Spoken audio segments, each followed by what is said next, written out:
If you're younger than the consent age, viewer discretion is advised.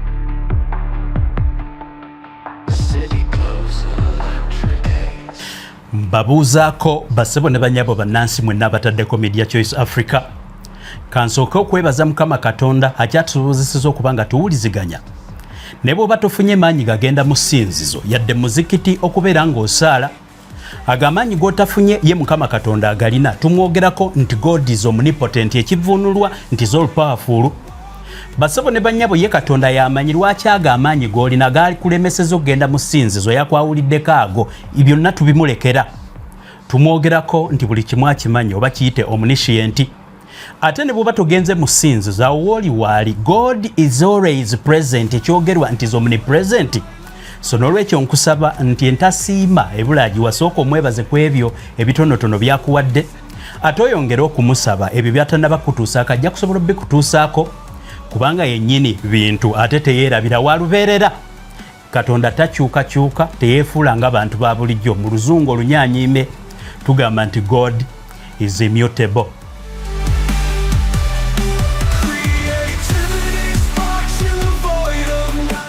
Mbaniriza nateera wano ku Media Choice Africa yenze kankaka Emmanuel Peter. Basebo ne banyabo oyo Katonda w'amaanyi ayitibwa omnipotent atusobozesezza n'okutuwa obulamu obuwangaazi.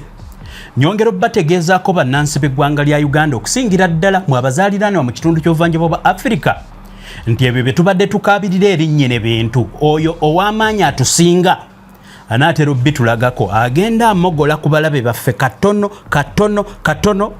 weewaawo ye nannyini budde yeta papa olunaku olumu mu ye lusobola okufaanana emyaka 10 ate ffe ekitukaluubiriza ye kimwanguyira.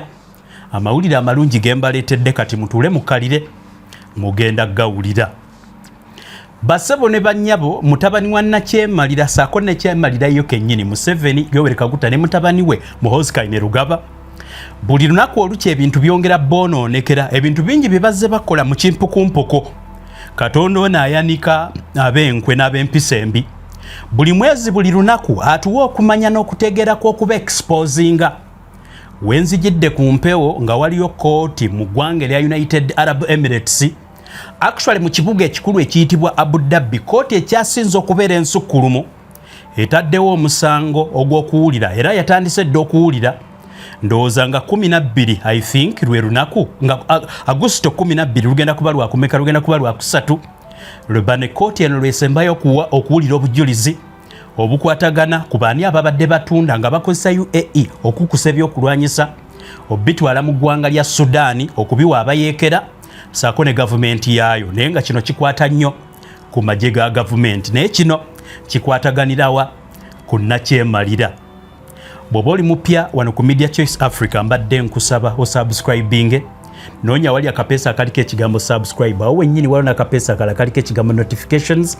Amapeesa ago gatuyamba okuweereza message ku program empya gy'oba tutaddeyo gy'oba tonnalaba oleme kaluubirizibwa kunoonya ku internet kuliko ebinyuma bingi naye Media Choice Africa ensonga zaffe tuzinoonyerezaako bwo subscribinga tojja kwejjusa mu nteerengako ne ka like program bwebe kunyumidde.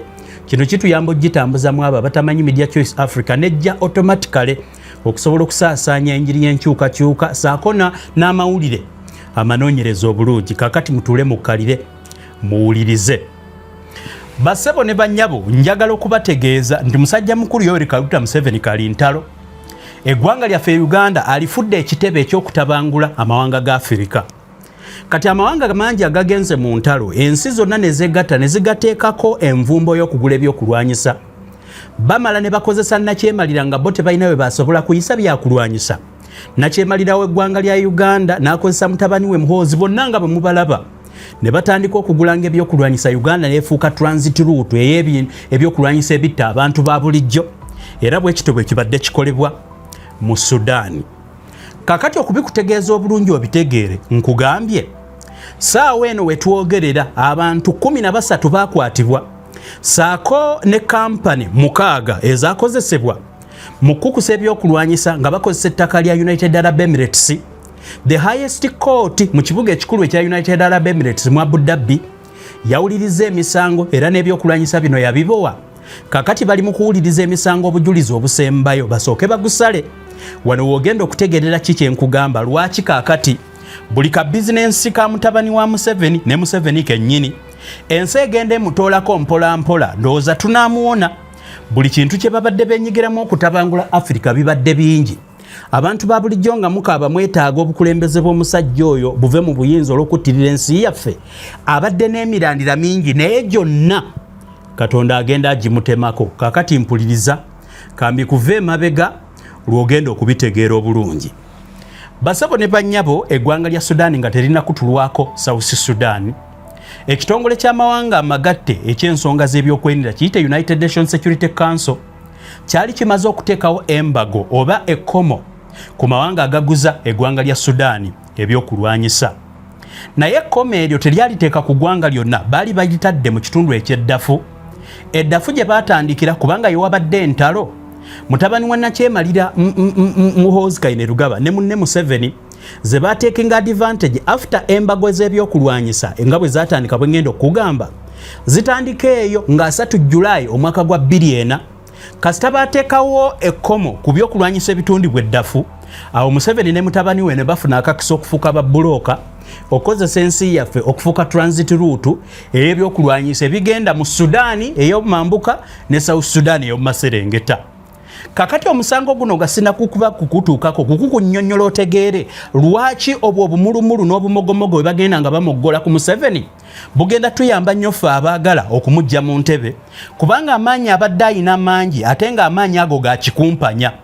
Kasita bateekawo embaga eno Security Council era nga 15 country body oba ekitongole kino ekitulako amawanga 15 bakola decision nga 3 Julayi 2004 ne bafulumya resolution 1556 ng'eyitibwa First Arms Embargo ng'eno yali ebaaninga okutunda okusupplyinga ebyokulwanyisa ebimotoka ebikozesebwa mu ntalo equipment yonna n'ebintu byonna ebisobola okukozesebwa mu training naddala ku bitongole ebitali bya gavumenti ba individuals abalina obubinja bw'abayeekera by then baali babuyita bajanjawidi.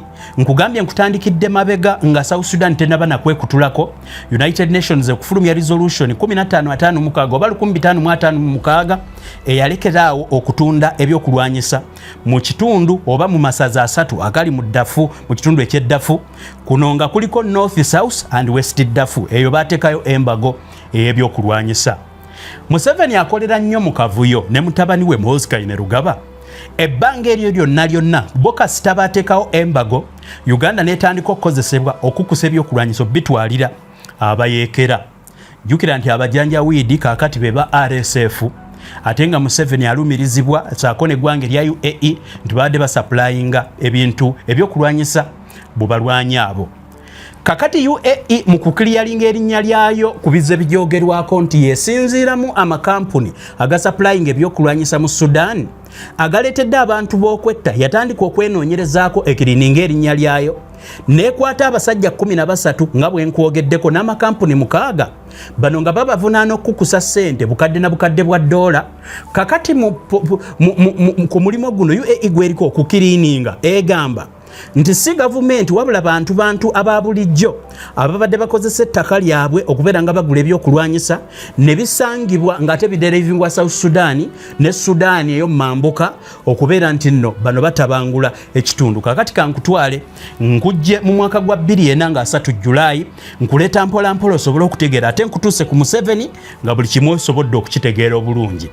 Akakisa Museveni ke yafuna okufuula eggwanga lyaffe the transit route ey'obukubyolwanyisa ne batandikawo ka bizinensi ne bannamagye nti embago ziringa weeziri kati eggwanga lyaffe lyafuuka dduuka lyabo lyakulwanyisa nga 29 Ogwokusatu omwaka gwa 2005 United Nations Security Council yaddamu neyisa resolution 1591 ng'era wano ba expandinga baagaziya wawe batakyayagala byakulwanyisa kubanga ebyokulwanyisa bye baali bakontrolinga okubanga biyingira North, South ne West Ddafu byatandika okuyingirira mu bitundu ebiriraanyeewo nga biina gye biva. Kakati ne bakola resolution endala eyali 1591 nga 29 ogwokusatu 25 bano ne babaninga parties mu Darfur. Kakati bali basooka kubanga babaninga abantu obuntu okugula ebyokulwanyisa wano ne bagattako n'amagye ga gavumenti gennyini agali mu kitundu nti ng'ogyeko abajanjawiidi ne gavumenti ye kennyini oba bayite Sudanese Armed Forces bayite SAF nabo ne babateekako embago okubanga tebagula byakulwanyisa. Jukira mu kitundu kye Darfur abajanjawiidi baali balwanagana n'amagye aga gavumenti eriko eyitibwa SAF. Kakati ebitongole ne bikizuula nti bonna enkwe mwebali buli omu batunda ebyokulwanyisa. Kati nkujjeyo eyo nga 29 Maachi 2005 eyo gye bagamba ati kakati tewakyaliwo muntu yenna alina ggula byakulwanyisa n'abiwa amagye ago. Nkuleeta okubuulira lwaki ebiseere lwaki Namukadde Yoweri Kaguta Museveni buli ewali akavuyo ye wateekenga advantage. Basebo ne bannyabo bano tebakoma bukomi ku baninga wabula bateekawo ne sanctions committee saako ne pano y'aba expert okumonitoringa saako okwetegereza targeted travel bans and asset freezes ku bantu ab'enjawulo abaali beetabye mu kusuubula ebyokulwanyisa ebigenda okutta abantu ba bulijjo.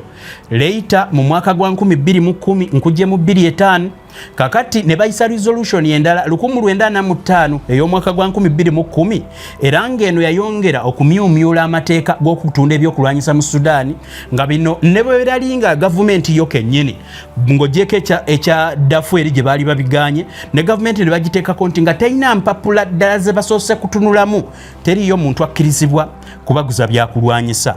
Kakati nkujjeyo ne nkuleeta mu 2023 jjo embaga eno time nga bw'ebeera time limited bazeemu jjo ne bagirinewinga embago bagiteekawo ng'eyina akaseera k'eyina okukoma naye bazeemu ne bagirinewinga ne resolution 2791 eya United Nations Security Council nga 12 Septemba omwaka gwa 2025 ng'era eno gwako nga 12 Septemba omwaka gwa 2026. Kakati ng'ogyeko ekyo biseera ebyo mbadde nkugamba nti Sudan yali tannaba kweyawulamu. Sudan bw'emala okweyawulamu n'efuna South Sudan bano ne badikirainga independence. South Sudan embago ziri ezasooka nazo zaali zigikwatako kuba yali tannaba kweyawulamu. Kati bwe bamala okweyawulamu nabo ne babateekako envumbe zaabwe. Kakati omusango gwenjogerako oguli Abu Dhabi gukwatagana ku Sudanese military weapons ezigenda mu ggye eryeyita erya gavumenti oba liyite erya SAF. Kakati siri eriri kwa RSF guno omusango gukwatagana ku basaafu naye buli awali akatuli bwe bateekawo embago Museveni ne mutabani we nga bakozesa advantage b'okusuubulanga ebyokulwanyisa mu bungi bwe babisappulayinga n'okubikolanga saako n'okuteekawo obufakitolo obutonotono obuddaabiriza enyonyi ezeetaba mu ntalo mu South Sudan okola amasasi mu ggwanga lya Uganda n'otandika okukola ebimotoka nga baleeta ba expert mu ggwanga lya Uganda bo bwe babibaguza kati be babalemesa okubanga babisuubula ate bo nga babibaguza mu kimpukumpuku lwa embago zino ze bateekawo. Nkutwala nkubuulire omusango guno gutukwatirako wa ng'eggwanga lya Uganda era gukakkanya gutya nakyemalira abantu abagoberera ebyobufuzi n'ababirima ne mutabiyita ku ngulu. Njagala mukitegeere nti akaseera ka Museveni kamuggwako buli lunaku oluyita twongera okwanika valinga ebintu ebibi byabadde akola ne komo saako n'ebyo ebireeta okumalawo ebiseera bye byajolonze eggwanga lyaffe ng'alifuula ekyenyinyalwa kubanga kaakati okwetoolola ensi yonna Uganda emanyiddwa etya. Emanyiddwa mu buli bwanguzi, emanyiddwa mu kusiba bantu, okutugumbula ab'amawanga amalala, okuguza ebyokulwanyisa abaagaanibwa, abaliko envumbo Uganda y'ebisuubula, ennyonyi okutambuza ebitakkirizibwa nga babiyise mu simanyi humanitarian aid ng'era Wall Street Journal bwe yakidokumenti nga gye buvuddeko nti Uganda yalina ennyonyi ezigwako nga ziwandikiddwako ebigambo nti zitwala buyambi kyokka baagenda okuzeetegereza n'ozikebera nga temuli buyambi wadde okuggyako amasasi n'emmundu n'ebyokulwanyisa saako n'ebyo ebikozesebwa okutendeka abantu mu buyeekera. South Sudan bw'emala okwekutulako yafuuka independent abajjukira mu mwezi gwa Julaayi omwaka gwa 2011 amangu ddala 2011 nga South Sudan emaze okwekutulako amawanga agegattira mu European Union gatandikirawo okuteekawo envumbo zaago ku ntunda y'ebyokulwanyisa. Kati ate jjo nkuleeta olutalo lw'erunyiinyiikidde mu Desemba wa 2013 mu mwaka gwa 2013 amagye agali Royal eri Salva Kiir bwe gatandika okulwanagana n'agali Akamacha abantu ne battibwa enjala neruma abantu mu Sudaani mungojogerako ati ku South Sudan mbikugattire wamu byonna tubitegeere bulungi targeted sanctions za ne zitandika ne bafreezinga assets z'abantu abamu era nga zino zatandika ne resolution 2226 ey'omwaka gwa 2015 ey'ekitongole kya United Nations. Kakati ate jjo 2018 nga 13 July United Nations Security Council neddamu neeyisa resolution 2228 eyali eteekawo full arms embargo ku ggwanga lya South Sudan lyonna.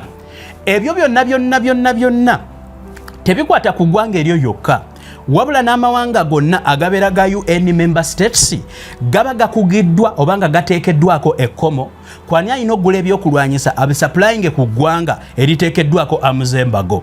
Kyokka ekyewuunyisa ng'ate kituufu nti ate newankubadde United Nations Uganda eri part of it ate bo bongera maaso okugenda wansi w'obumenyi bw'amateeka namukadde Nakyemali ne mutabani we Muhoozi Kainerugaba ne bakola bizinensi zaabwe ez'okusupplying ebyokulwanyisa.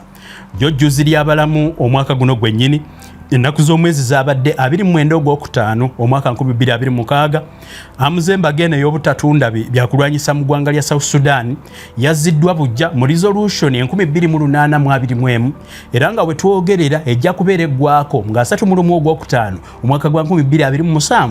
Kyewuunyisa naye nga kituufu nti nga newankubadde bano ate bayiiya engeri endala gye batambuzaamu ebyokulwanyisa. Mu ngeri gye batambuzaamu ebyokulwanyisa kyogerwa nti abasajja abasupplyinga eggye lya Sudan Armed Forces babadde bakozesa ettaka lya United Arab Emirates okubeera nti batambuza ebyokulwanyisa. Kakati kankutwale ku musango strictly direct era nkutegeeze sooka mpeeyo seconds za 3 nkuwa obubaka bwange ate mbeere nga nkomawo. Basabo ne banyaba ensi tutawaanya buli kimu tekitambula.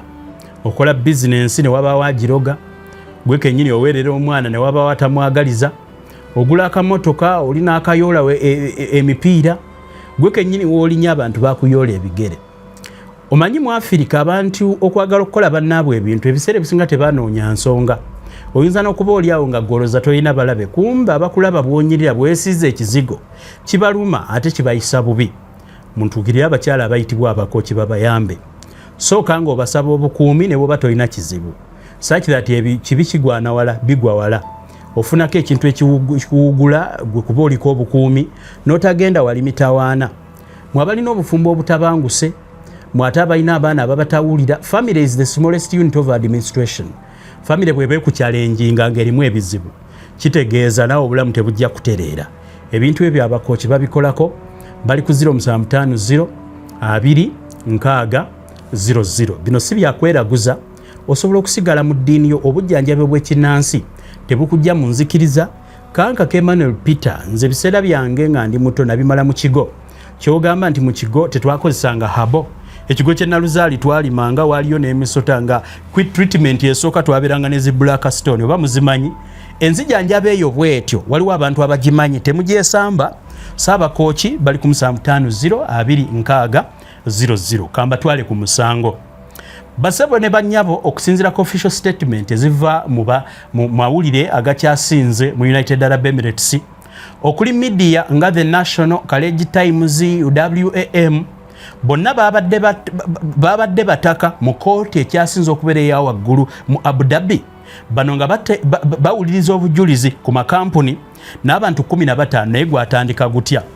Nkugambye kuva arms embargo zino lwe zaateekebwawo Museveni yatekenga advantage eggwanga lyammwe n'alifuula edduuka ly'ebyokulwanyisa. Kaakati mu kugula ebyokulwanyisa ne wabaawo amabanka abasajja ababi ssaako n'amakampuni gakola ddiiri z'okuyisa ebyokulwanyisa mu United Arab Emirates nga eventually bwe bitrakingibwa bigwera mu Sudan. Kati keesi eno ekwatagana ku ggye lya gavumenti erya Sudanese Armed Forces era nga kutandikire okuva gye byava. Kakati okuva mu Gwokuna gw'omwaka 2023 we babalukawo okulwanagana wakati wa saafu ekulirwa General Abdel Fattah al-Burhan ngeno gye waliise gavumenti entuufu nga balwanagana ne be bayita abayeekera abarapidi paramilitary force eyitibwa Rapid Support Forces RSF ya Hemeti Dagalo. Since then olutalo lukonsuminza abantu bali mu bukadde, abalala obukadde n'obukadde balumwa enjala, abalala tebalina duka bali mu duka ebyabwe babirekawo. Kati okusobola controlling olutalo olwo United Nations Security Council yagamba nti amawanga agatunda ebyokulwanyisa galeme kuddamu kusupplyinga byakulwanyisa mu bitundu ebyeddafu. Kati nga ogwokuna tegunnaba kutuuka omusango guno we gwatuukidde mu kooti around and before April 2025 kigambibwa nti an illegal network ngene yali egezaako okugula emundu ekika kya Kalashnikov rifles, machine guns, grenade sako n'ebyokulwanyisa ebirala mu bungi bino nti bali babitwalira kitongole kya saafu. Kigambibwa nti ababitumya be basaafu Armament Committee bano nga bali linked kati ku mukulembeze aliyo General Abdel Fattah al-Burhan sako ne deputy we ayitibwa Yasser al-Atta ne coordinator wa operation eno ayitibwa Osman al-Zubair Muhammadi ngono yakola ku byokusasula ebyokulwanyisa bino byonna era nga bano begamba babitumya okusinzira gye bateeka gavumenti yaabwe ewayitibwa Port Sudan. Kati diru enkulu bagitekamu obukadde bwa $13 ye declared value ey'ebyokulwanyisa bye bali bagenda okugula, naye okusinzira ku byokulwanyisa ebyakwatibwa kigambibwa nti ebyokulwanyisa ebyakwatibwa bino bya bukadde bwa $10, naye obukadde obwa declaringibwa nti buno bwe bugenda okugula ebyokulwanyisa bwali obukadde 13. Tulokalire nkubulire lwaki 13. There is a disparity according to kukooti n'ebigenda mu maaso n'obujulizi. Bino byonna mbikunyonyola okitegeere nti oluvannyuma lwa mutabani wa Museveni sako ne Museveni kennyini n'abasajja ababi okwetoloola Africa, jjukira tuyitibwa Media Choice Africa, amawanga ga Africa ekisinza okugazza emabega be bakulembeze be tulina. Kakati ate Sudan ne South Sudan asinza ogitabula. Godfather ali mu Uganda. Kasooka owulirize emboozi ogenda kugijjamu amakulu. Bano olwanoonywa gye bagenda okusupplyinga ebyokulwanyisa ne batandika okukozesa amakampuni ku ttaka lya United Arab Emirates. United Arab Emirates kooti ekyasinzeeyo ey'okuntiko mu Abu Dhabi negamba nti kino kivumiriza eggwanga lyabwe kakati ne babikwata. Ensonga lwaki nti nno byali bya milioni za $13 naye ne babibalirira nga biri mu milioni za $10. Kigambibwa nti kwaliko extra money ya milioni za $3 ngeno yali yakusasula commission gamba obusiimo bw'ababulooka. Era saawa eno abantu abali mu kooti abagenda okuwera ennemba n'emisango emizibu ennyo. Jjukira nti kooti zaayo zo bwe zisala emisango ekyamazima ebibonerezo biba binenemu. Kigambibwa nti milioni 3 ezaali ziyitamu bwali busiimo na komishoni yaabo abagenda okulinkinga ku ddiiru eno. Kakati toto neefuuka milioni 13 eza $. Abawabi ba gavumenti saawa eno bali mu kuleeta bujulizi. Kakati kigambibwa nti waliwo ddiiru endala ya milioni za $2 eyateekebwawo eyali okusooka okugula ebyokulwanyisa. Bano nga bapulaninga nti waliyo eno kazino ddiiru ebbiri kasita ziggwa nti waliyo ne ddiiru endala nga yo ya milioni za $5, 5 million rounds of governor milioni za $2 zaali zaggula rounds oba amasasi oba ebyokulwanyisa oba ebiteekebwa amasasi agateekebwa mu mundu, 5 million rounds of Guyunov machine gun ammunition nga bino byasangibwa mu shipments era ne bikwatibwa. Kigambibwa nti abantu bano ababidiringa musaako n'amakampuni gonna gaali registered mu United Arab Emirates era n'omusango ogumu ku minene egiri mu kooti ekyasinzeeyo mu Abu Dhabi oba kooti ensukkulumu giyite the highest court of etula mu Abu Dhabi. Kigambibwa nti bano tebakoma bukomi kwagala gula byakulwanyisa wabula bafoojinga n'empapula eza gavumenti okusobola okukozesa ettaka lya United Arab Emirates okusobola okugula ebyokulwanyisa obitwala Sudan. Kigambibwa nti ng'oggyeko okufoojinga empapula, bwe bamala okufoojinga empapula bano baali beetaaga kukozesa sisitimu ya banka ey'omu United Arab Emirates era nti one of the shipment bagiteeka ku private plane. Private plane eno oba ennyonyi ey'obwannannyini ne bagisiiga kalangi ne bagikubako ekigambo nti yali ederivalinga bintu oba buyambi eri abantu b'e Sudan. kakati government ya United Arab Emirates egamba nti kino kijivumaganya okwetoloola ensi yonna kyeyava eteekawo omusango guno egugoberere ate batwale mu kooti ba prosecuting nti ng'oggyeko ekyokuba nti ennyonyi eno baagiwandikako nti buyambi bagiwandikako nti naate buno si buyambi obwa bulijjo wabula buyambi bwa bujjanjabi kiyite nti nno ennyonyi yali etambuza medical equipment bwetuuka bagenda ogikebera eyali erebolingiddwa nti etambuza surgical equipment zino nga zigenda mu Sudanese Ministry of Health. Actually ekituufu byali tebigenda mu Ministry ya Health, byali bigenda mu Ministry ya Defense oba whatever the security setup abali ku Port Sudan era nga neyo government ya Sudanese Armed Forces. Nkugambye nti bano bonna embago zinga bwenzi kunnyonnyodde bagezaako okugaziya. Kakati basibo ne banyabo bino byanna benkunnyonnyola njagala nkulinkingire mpaka mu musajja mukulu Namukadde Nakyemalira. Bw'ogenda n'osoma ebyafaayo eby'ebyokulwanyisa ebisinziira mu United Arab Emirates kigambibwa nga ne bw'osomako mu lupapula lwa Wall Street Journal bawandiika nti ennyonyi zino bwe zisituka zisooka nezidokingako mu ggwanga lya Uganda weewaawo Nakyemalira n'atoolako omusolo ogugwe oba n'atoolako ezize mu kimpukumpuku ne biryoka byeyongerayo kubanga kasita baateekawo embago yafuuka supplier mutabani we yafuuka ddiira balya commission kakati abo be baatuma omusango gubakutte. Ennaku z'omwezi nga 3 Ogwokuna omwaka gwa 2025 lwe baakwata ennyonyi ezaali zijjudde ebyokulwanyisa zaali ennaku z'omwezi nga 3 Ogwokuna omwaka oguwedde ogwa 2025 era bagamba nti ennyonyi eno bagyekengera nga tennaba kubanga egenda mu kye bayita Port Sudan.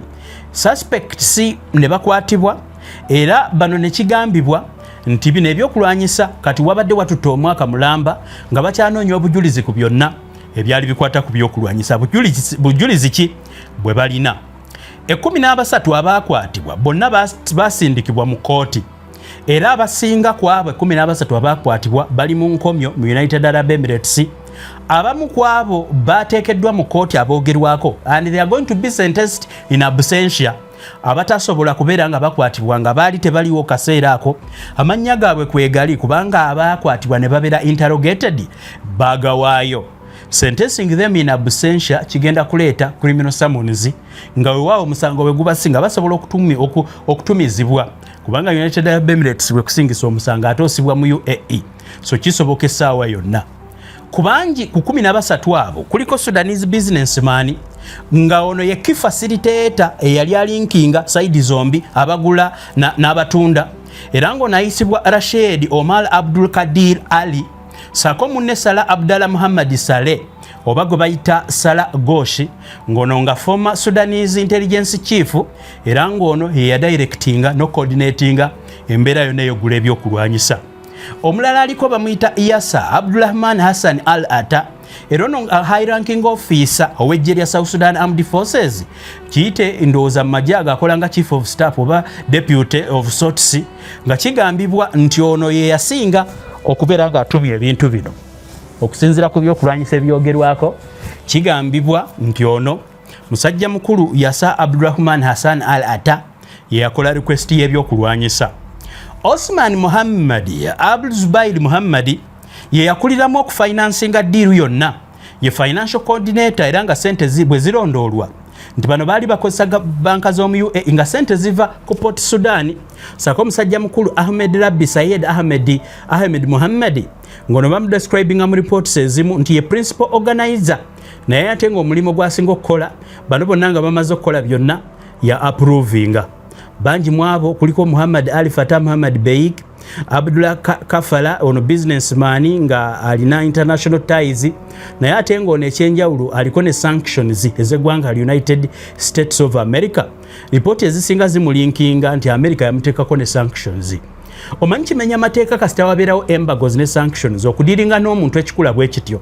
Financial institution yonna bwediringa n'omuntu ali sanctioned kitegeeza ogenda kugabana ku bibonoobono ebimuteekebwako olw'egyo emisango gy'aba yakola. Kakati musajja mukulu ono ayogerwako Abdallah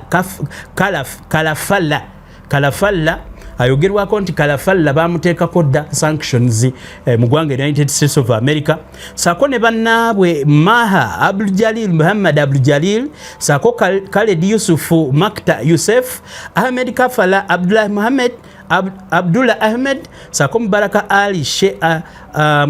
Ali Al-Sheikh Muhammad, saako Osman Bakar Ali Kala, Muswab Awad Karim Hassan Muhammad. Abo nga be bamu ku bakungu abasimbiddwa mu mbuga z'amateeka. Nga bwe nakugambye mu ntandikwa nti eriwo ne kampuni nga zino zawandiisibwa mu United Arab Emirates, nga zino ze zakozesebwa okukusa, okola ddiiru, okusasula, era nga mu miliyoni za $3 ezayita mu 13, nga bano be baali bagenda okusasulwako buli omu omutema gwe olw'ekibulooka kye yakola, olw'okukola kyonna kyaba yakola mu ddiiru eno. Kampuni ezoogerwako 6 zino eziri listed mu musango oguli mu kooti eya Abu Dhabi, kigambibwa nti bano abasinga baali bakola money transfers. Mulimu kampuni eyitibwa Rashid Omar Brokerage Company, mulimu kampuni eyitibwa Potex Trade Limited, mulimu kampuni eyitibwa Wadati Al Masala Trading Company, Sudamina Company, kampuni emwe eyitibwa Sudamina, endala eyitibwa Yellow Sand Trading Company, ate endala eyitibwa Apolala Electronics Company Limited. Investigations zino zitambula zitya, zituusewa, era bannayuganda nga ffe abanoonya enkyukakyuka tugenda zifuliramuwa. Basaba ne banyaba investigations zatandika wakati wa 2025 mpaka kati mu 2026, oluvannyuma lw'okuna wa 2025 nga interception zino zikoleddwa, nga 2023 April 2026 UAE Attorney General Councillor Dr. Hamad Saif Al-Shamsi formally watandika okuteekayo emisango nga ono Attorney General owa government eya United Arab Emirates. Mu bingi nnyo charges babavunaana, era Dr. Hamad Saif Al-Shamsi emisango gyavunaana bano egusooka guliko illegal trafficking in military equipment, ogwokubiri baguyita money laundering, ogwokusatu kubakola ekibulooka baguyita mediation and brokerage in deals, ogwokulala baguyita forgery of official documents, omulala baguyita generally emisango bwegito bwe giri kakati mu kooti. Okusinziira ku bujulizi bwe balina bwe baleese nga 6 Agusto lwabadde lwakuna olwa wiiki ewedde, basaba ne banya programu eno gye baweereza olunaku olwaleero ennaku z'omwezi nga 9 Agusto lunaku lwa Sande. Nkugambye kooti mu Abu Dhabi ng'ewuliriza ebintu bino balina obutambi obwa video saako ne audio, bano nga baali beekubira amasimu. Nkubuulira otegere either bano baba bagenda gusomoka batya, kubanga kooti ku bujulizi obwaleese mulimu audio, mulimu video.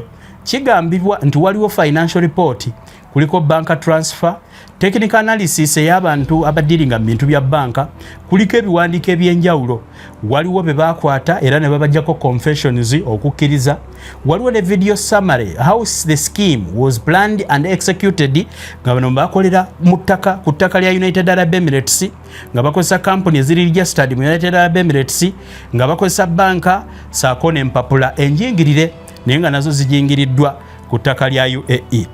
Okusinziira ku ddiiru zino n'engeri gye bagenda okuba prosecutingamu, basebo ne bannyabo kankubulire ekisobola okuddako. Ku musango nga illicit trafficking and illegal trade in military material, explosive firearms and ammunition, okukwatagana kukusa ebyokulwanyisa, emyaka emitono UAE gyekusiba giba 10, fine gyekuweesa singa obeera nga tosobodde kusibwa gibeera emitwalo 5 egya diramu, omutwalo gwa diramu gumu ze miliyoni za Uganda 10. Kakati gwe balamu emitwalo 5 ze sente meka, miliyoni za Uganda 10 oba miliyoni 9 mu emitwalo 9, around there is fluctuating by a slight difference. Nekwe kitwale nti omutwalo gwa diramu gumu ze miliyoni za dola ze miliyoni za Uganda 10. Kakati fine eri ku musango gw'ekikula bwe kityo kwe kufayininga emitwalo 5 bw'obeera nga ggwe oba byombi babigatta, either bakusiba emyaka 10 ne bakufayininga. Bw'obeera nga ggwe weewaawo okutambuza unlicensed arms basobola okusiba emyaka egitasukka 10 n'okusasula emitwalo 25 egya diramu. Aggravated issues omuli okujingajinga empapula, omuli okukola fojale oyo yonna ebiseera ebisinga ate ogwo guba munenemu kasoba nga okukoledde ku ttaka lya UAE.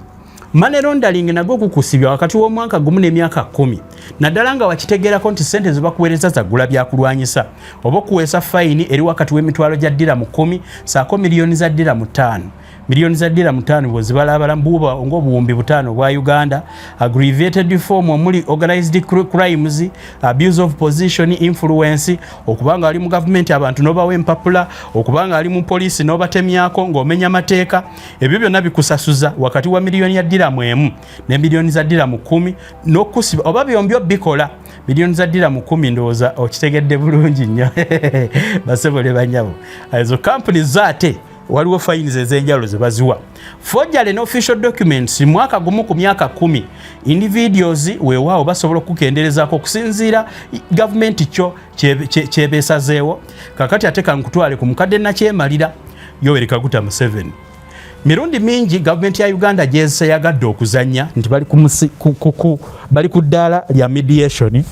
Kyokka mediation zaabwe za kigwanire just kulimbalimba na kuziteekawo kwagala kulaga nti tulina kye tukola okusinziira ku rekodi ezizze okwetooloola ensi. Bano balina kyekubiira. Ejje eriyitibwa Sudanese Armed Forces kigambibwa nti Museveni ate ye yaliteekako omusajja mukulu Hemeti Dagalo era n'amuyambangako okusobola okutambuza ebyokulwanyisa n'okuleetanga golodi. Uganda ye financial hub ekozesebwa okukozesa blood gold okusasula ebyokulwanyisa. Ebyo sinze mbyogera nga kankaka birimu alipoota nti mu ggwanga lya Uganda yewali amasogolero n'amalongoosezo ga golodi zaabwabbibwa nga bamaze kutta bantu ataakozesebwa agula ebyokulwanyisa ebirala. Era bwe weetegereza alipoota zonna okwetooloola ensi omuli abazungu abakola ebintu ebyekikula bwe kityo bamutunda mmundu n'abakukusa byonna ebikozesebwa mu ntalo. Kigambibwa nti Museveni yabawa playground. Uganda kyafuuka kisaawe kyakuzanyiramu mizannyo gye ye nga bw'ayagadde.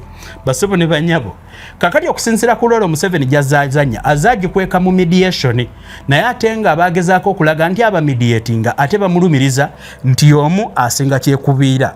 Kigambibwa nti ye nga ye ali ku saidi ya RSF ate bwe kyewunyisa kwegamba kirumira mpuyi bbiri saawa yonna ayitha kuva mu maaso oba kuva mabega ye bimunyumira. Kakati basebo ne banyabo tukifuniramu wa abantu mwenna beetaaga enkyukakyuka njagala okubategeeza nti slowly but surely tugenda kutuuka ku kyetwegwanyiza. Information ekikula bwe kiti ebbanga ery'emabega Bannayuganda mubadde temugifuna. Lwaki? Nti mubadde mulwanagana okubanga mukyusa obukulembeze mubadde temuli sure nti Uganda esobola okukulembera obulungi Museveni waatali. Actually muyina okulwana ennyo okuba waliyo ne mentality ekyalowoozesa abantu nti Uganda tesobola kuba na mukulembeze Museveni waatali. Ekyo kya bulimba. Basebo ne banyaba eriyo abantu mu ggwanga lya Uganda abakkiriza nti Museveni kaali connected omuwulire omusajja agula byakulwanyisa si walubeerera. Bantu bangi nnyo abasobola okwetabamu ebyo nga babikola mu ngeri entuufu. Tekitegeeza nti oyo bw'aba abikoze oba byonna bibadde mu mateeka. Nedda, ebitabadde mu mateeka bingi ebivumiriza eggwanga. Kati eggwanga bw'ataaligula era bw'ataasobola kubeera nti no Katonda amukwasa ekyapa nga alituwadde eggwanga lyaffe mukkirize naddala mmwe bannankyukakyuka nti little by little tugenda kwanisiitinga dictator kubanga emyaka 4 gy'amaze agimaze mazima nga yeenywereza gwe kubisaamu. Emyaka almost 6 Museveni gy'amaze mu byobufuzi ananga yasalawo olina okumanya nti omuntu oyo okumwanisiitinga si kyekino bw'ate kati Kyagulanyi naye atuweemu naffe tukwatemu ate simanya kiki. Nedda, opposition si yakwesooka bantu omuntu abeera emabega gw'aba alina okubeera ku kubanga Africa tukyalirayinga ku muntu ali credible, omuntu eyeesigika, omuntu alina idea era alinga koolo bannansi gye basobola okwesiga okusobola okwanisiitinga. Naye ebibi bya Museveni nga bwe mubimanyi Bayibuli naye ebyogerako nti bitwakadde nga bendera emmyufu mu bbanga. Ekiseera kyonna ebibi bye kennyini bigenda kutuyamba nnyo nnyini ddala okusobola okupushinga opinion sako n'ebiruubirirwa byabo abeetaaga okunula ensi yaffe. So n'olwekyo buli kimu kye tuleeta ne tubagamba njagala mukitwale nga nsonga nkulu. Emirandira gy'omuti ogubadde gulowoozebwa nti tegusobola kugwa gigenze gitemebwa kumukumu. Eno bamuli bubi mutabani wagenda natta abantu. Ate kino kigalera kino biri eno. Munywerezeemu mwabakkiririza mu nkyukakyuka ensi tujja gikyusa. Mbasibudde nja kubalaba ate mu programs endala kuba ku namba y'abakyala abakooki 0750 2 6 bw'oba wali agadde okuwagira emirimu gyaffe wano ku Media Choice Africa.